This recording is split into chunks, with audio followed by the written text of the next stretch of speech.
संबंधित प्रकरणावर काही कारवाई झाली आहे का? काय नेमकी माहिती? निश्चितच मी आज महाराष्ट्रामध्ये एक मोठा गंभीर विषय जो झाला होता, तुकडे जोड तुकडे बंदी कायदा, त्यानुसार आज मी लक्षवेधीद्वारे सभागृहाचं लक्ष वेधलं असता राज्याचे महसूल मंत्री आदरणीय बावनकुळे साहेब यांनी त्यामध्ये नगरपालिका असेल, नगरपंचायत असेल, महापालिका क्षेत्राच्या जवळील ज्या भागामध्ये तुकडे बंदी कायद्याचे उल्लंघन करण्यात आलंय त्या भागातील राज्यातील जवळपास 50 लाख नागरिकांना याचा फायदा होणार आहे। अतिशय मी सर्वप्रथम तर आपल्या राज्याचे मुख्यमंत्री देवेंद्र फडणवीस साहेब असतील, उपमुख्यमंत्री शिंदे साहेब असतील, अजितदादा पवार असतील व महसूल मंत्री बावनकुळे साहेब व यापूर्वीचे महसूल मंत्री आदरणीय आमदार राधाकृष्ण विखे पाटील साहेब असतील यांचं अभिनंदन करल।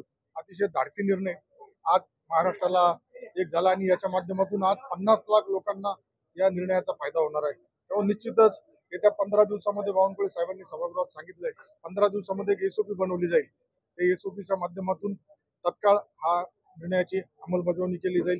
त्यामुळं राज्याचे महसूल अप्पर सचिव असेल, मुद्रांक आयुक्त, जमाबंदी आयुक्त, नगरविकास सचिव यांची एक समिती गठन करण्यात येईल असं बावनकुळे साहेबांनी सांगितलंय। त्यामुळं शहराच्या लगत ज्या नागरी वस्ती होत्या त्या नागरी वस्तीमध्ये जे छोटे गोरगरीब लोकांनी एक एक 2-2 गुंठे घेतले होते, परंतु त्यांना तुकडेबंदीची जी अडचण येत होती, आता या आजच्या निर्णयामुळं ही अडचण येणाऱ्या कालावधीमध्ये संपत आहे।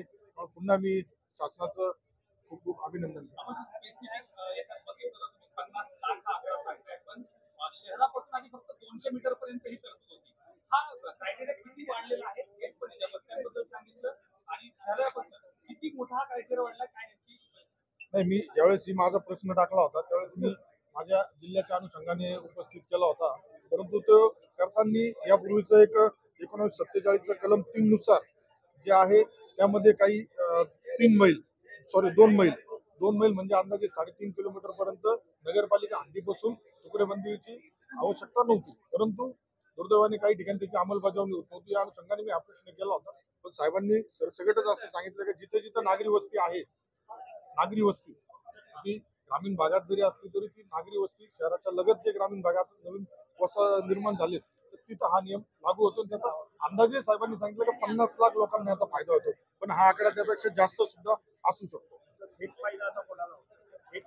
नाही, याचा थेट फायदा हा जे छोटे छोटे ज्यांनी एक एक गुंठा दिवस रात्र मेहनत करून घेतला होता, त्याच्यामध्ये मग छोटे मोठे कामगार असेल, रिक्षावाले असेल, या लोकांना याचा मेन फायदा होणार आहे। आणि याबाबत मंत्री महोदयांनी सभागृहात सांगताना हे सुद्धा सांगितलेलं आहे का याचा एजंटांना, कुठल्याही एजंटांनी ज्या पद्धतीने बोगस पद्धतीने या लोकांना विक्री करून आज त्या लोकांना अडचणीत आणलं होतं, तर एजंटांची एजंटगिरी सुद्धा या माध्यमातून निश्चित थांबणार आहे।